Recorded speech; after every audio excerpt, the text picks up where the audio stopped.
스가랴 말씀 함께 보겠습니다. 스가랴 총 14장으로 이루어져 있습니다.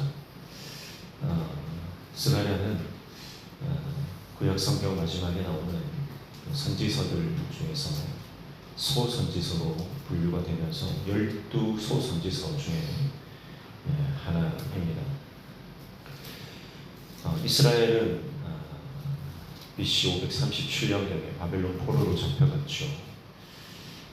그리고 70년의 포로 생활을 끝내고 스룹바벨과 함께 1차 포로 귀환을 하게 됩니다. 그때 함께 스가랴가 예루살렘으로 귀환한 제사장입니다. 바로 앞에 나오는 학개와 동시대 인물. 그래서 학개가 먼저 성전을 재건을 시작을 했는데 하다가 성전 재건하는 백성들이 중도 포기를 하게 돼요. 낙심을 하게 돼요. 그때 다시 이 스가랴에게 하나님의 말씀이 임해서 하나님의 성전을 재건하는 이 사역에 하나님께서 다시 말씀을 내주시는 선지서다, 이렇게 생각하면 되겠습니다. 먼저 1절에 보시면 다리오 왕 제2년 8째 달에 여호와의 말씀이 이도의 손자 베레가의 아들 선지자 스가랴에게 임하니라 이르시되 시작을 합니다. 여호와의 말씀이 임했다. 여호와의 말씀이 임하면 역사가 시작됩니다. 여호와의 말씀이 임하면 회복이 시작됩니다. 특별히 여호와의 말씀이 스가랴에게 임했다. 그래서 스가랴를 하나님 쓰시겠다는 거죠. 여러분, 우리 인생에 하나님의 말씀이 들려질 때 우리 인생의 영적인 대전환이 일어나요. 평생을 교회 다녀도 말씀이 안 들리는 사람은 하나님의 역사를 경험할 수 없어요. 평생을 교회 다녀도 하나님의 말씀이, 성령의 음성이 들려지지 않는 사람은 영적인 회복과 삶의 변화가 일어나지 않는다는 것입니다.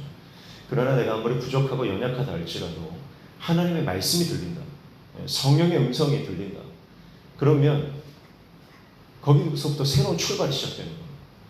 그건 나의 어떠함과 나의 조건과 나의 자격과 상관없는 거예요. 그래서 여러분, 어떤 중요한 결정을 할 때 우리는 하나님의 말씀을 듣고 움직이면 하나님께서 반드시 은혜를 주시는 줄로 믿습니다. 그래서 직장을 선택할 때나 배우자를 선택할 때나 아니면 어떤 중요한 결정들을 할 때 반드시 주님의 음성을 들어야 돼요.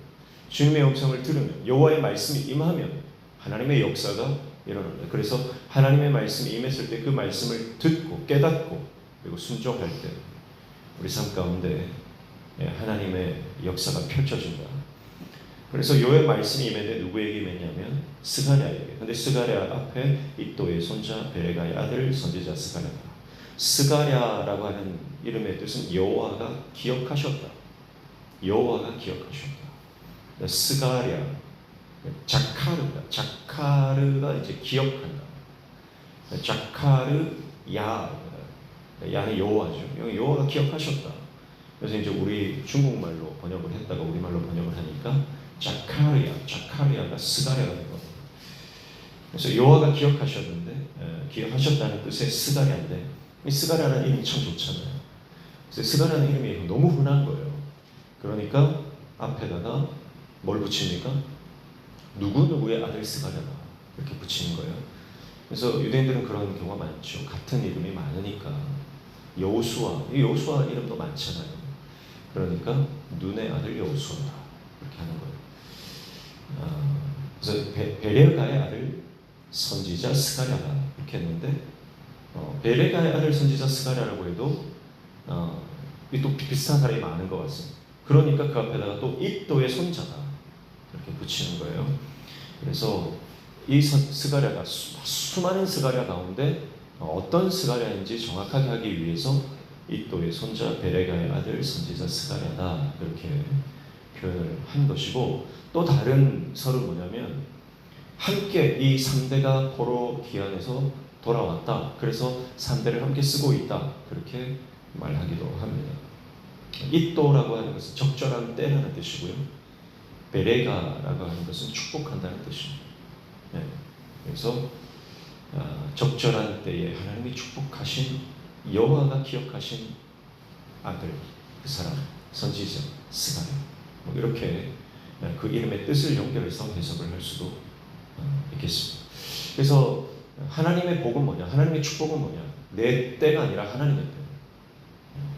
내 때가 아니라 하나님의 때에 하나님의 방법으로 주신 것이 하나님의 축복이다.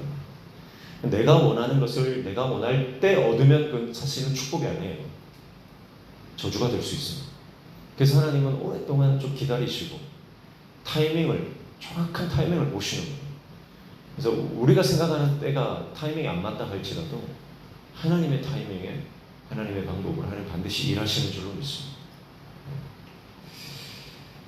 2절에 보시면 여호와가 너희의 조상들에게 심히 진노하였느니라. 이스라엘 백성들은 하나님이 아무리 선지자를 많이 보내서 돌아오라, 회개하라 그렇게 말했는데도 불구하고 회개하지 않았습니다. 돌아오지 않았습니다. 그래서 멸망했습니다.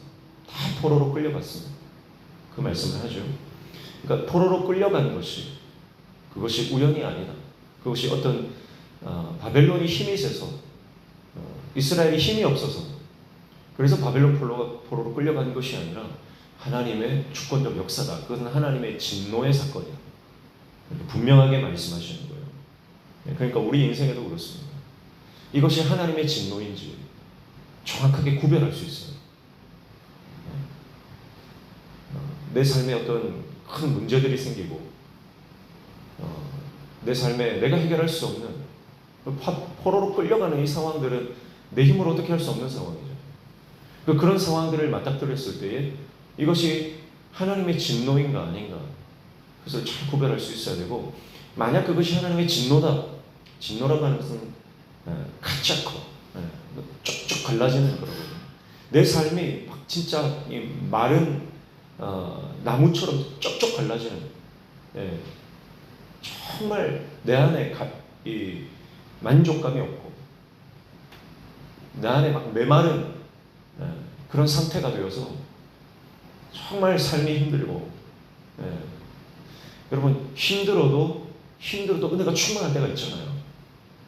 문제가 아무리 커도 내가 하나님을 향한 그 타는 목마름으로 예배자로 설 수 있거든요. 그런데 그게 없이 쪽쪽 갈라진 거예요. 땅이 쪽쪽 갈라지든지 나무가 쪽쪽 갈라지든지 하는 그런 이제 히브리어로 이 카짜코가 그런 의미거든요. 진노. 그런 상태는 내가 하나님의 이 진노 안에 있는 건 아닌가 돌아봐야 되는 거예요. 그때 하나님의 말씀은 뭐예요? 돌아오라는 거예요. 돌아오라.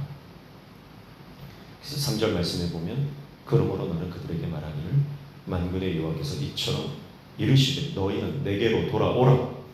만군의 여호와의 말이니라. 그리하면 내가 너희에게로 돌아가리라. 만군의 여호와의 말이니라. 주님이 원하시는 것은 문제 해결이 아니에요. 상황이 바뀌는 게 아니에요. 주님께 돌아오는 거예요. 그럼 해결된다는 거예요. 4절에도 보면 너희 조상들을 본받지 말라. 옛적 선지자들이 그들에게 외쳐 이르되 만군의 여호와께서 이같이 말씀하시기를 너희가 악한 행위를 떠나서 돌아오라 하셨다. 돌아오라.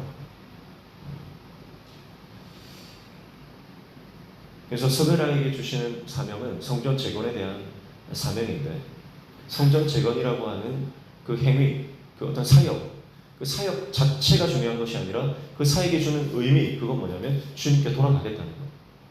성전을 재건하면서 하나님의 영광이 다시 그들의 삶에 회복되는 것을 꿈꾸게 하시고, 그러니까 전심으로 주님을 찾고 주님 앞에 돌아가는 의미를 가지고 성전을 건축하라는 것입니다. 그래서 오늘 이 본문에 스가랴를 시작하면서 하나님에 대해서 뭐라고 소개하냐면 이 3절에 보면 만군의 여호와께서 이처럼 이르시되 너희는 내게 돌아오라. 또 만군의 여호와의 말이니라. 또 뒤에 보면 만군의 여호와의 말이니라. 3번 반복을 하고 있습니다. 하나님을 어떤 분으로 소개합니까? 만군의 여호와다, 그렇게 소개합니다. 만군의 여호와는 어떤 의미입니까? 우리가 많이 살펴봤지만 만군의 여호와라고 하는 것은 싸우시는 하나님, 싸우시는 하나님, 만군의 여호와 체바오트. 이거는 전쟁하시는 하나님, 싸우시는 하나님인데 반드시 승리하시는 하나님이에요. 그래서 만군의 하나님, 이 체바오트라고 하는 것은 크게 세 가지 의미를 담고 있다고 볼 수 있습니다. 첫 번째는 하늘의 군대, 천상의 군대로 악을 징계하신다는 것. 모든 악한 것을 쳐서 싸우셔서 깨부수신다, 그런 의미가 첫 번째 있고요. 두 번째는 하늘의 군대로 하나님의 백성을 보호하신다. 하나님께서 자기 군대를 동원해서 하나님의 백성, 저와 여러분을 보호하신다. 세 번째는 하나님의 주권, 반드시 승리하시는 하나님의 주권적인 능력, 그것을 말하는 것입니다. 그러니까 무슨 말이에요? 주님께 돌아가는 이 일은, 성전을 재건하는 이 일은 영적 전쟁이다. 영적 전쟁이다. 우리의 삶의 문제를 만났을 때 이것을 영적으로 풀지 않으면, 현상만 풀어내면요, 본질적인 풀어내지지 않습니다. 왜 계속 이런 일들이 일어나는가? 우리가 영적으로 파악하고 영적으로 분별하고 영적으로 싸워야 돼요. 한나의 기도가 그렇잖아요. 한나가 기도할 때 하나님 앞에 만군의 여호와라고 고백합니다. 한 여인이, 무명의 한 여인이 하나님 앞에 자기의 아들 없음을 기도하면서 하나님께 뭐라고 기도하냐면 만군의 여호와, 이렇게 기도하거든요. 그러니까 한나는 기도의 여자이기 때문에 기도하면서 깨닫는 거예요. 이것은 영적 전쟁이구나. 그래서 결국은 사무엘이라고 하는 영적 지도자죠. 이스라엘의 영적 지도자를 탄생시키고 양육하는 것은, 이건 영적 전쟁이다.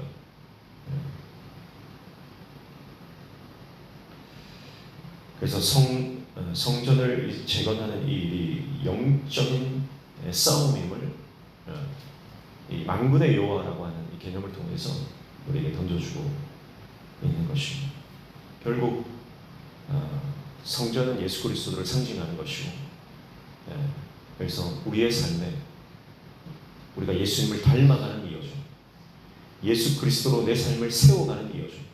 우리 안에 성전을 건축하는 것은 눈에 보이는 이 예배당을 건축하는 것이 아니라, 하나님께서 우리에게 요구하시는 성전 건축, 성전 리모델링은 내 삶을 리모델링하는, 영적으로 리모델링하는, 영적으로 다시 세워가는, 다시 무너진 내 삶의 예배와 경건과 하나님과 동행하는 이 삶이 다시 회복되는 거예요. 그것이 영적 성전 재건축이에요.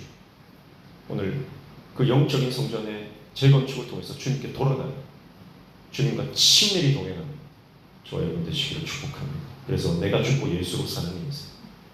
그 영적 성전 재건축, 오늘 스가랴서가 시작되는데 14장까지 가면서 우리가 이 영적인 성전 재건축, 새로운 리빌딩 우리 안에 일어나는 역사가 일어나시고 주님의 이름으로 축복합니다. 기도하겠습니다. 하나님 아버지, 주님께 돌아가기를 원합니다. 세상의 그 어떤 방법, 솔루션, 사람들을 찾아 헤매지 않게 하시고 오직 주님을 바라보고 주님께 돌아가는 하나님의 백성 되게 도와주시옵소서. 예수님 이름으로 기도하옵나이다. 아멘.